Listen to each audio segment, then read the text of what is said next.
గ్రామీణ ప్రాంతాల్లో మిమ్మల్ని అందరినీ ఒకటే కోరుతున్నాను. ఏదైతే ఇంత మునిపి వేస్ట్ కాంపోస్ట్ కింద కొన్ని సెంటర్లు పెట్టాం. ఇక్కడి నుంచి ప్రతి ఒక్క ఇంటి దగ్గర చెత్త కలెక్ట్ చేయాల్సిన అవసరం ఉంది.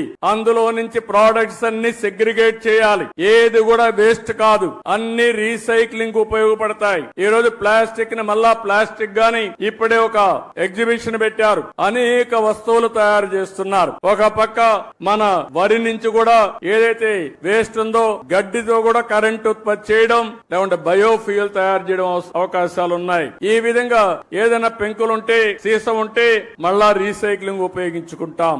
ఏవన్ మన కార్లకు ఉపయోగపడే వేస్ట్ ఏదైనా ఉంటే అలాంటి వేస్ట్ కూడా ఇంజన్లు గాని అవన్నీ రీసైక్లింగ్ ఉపయోగపడే పరిస్థితి వస్తుంది. దీన్నే సర్క్యులర్ ఎకానమీ అని పిలుస్తున్నాం. రాబోయే ఒక్క సంవత్సరంలో ఇవన్నీ కూడా డెమాన్స్ట్రేట్ చేసి ఆంధ్రప్రదేశ్ రాష్ట్రంలో ఏది వేస్ట్ కాదు, వేస్ట్ నుంచి సంపద సృష్టించే మార్గానికి అవసరమైన ఇన్సెంటివ్స్ ఇచ్చే బాధ్యత ఈ ప్రభుత్వాన్ని చెప్పి మరొక్కసారి మీ అందరికీ తెలియజేస్తున్నా.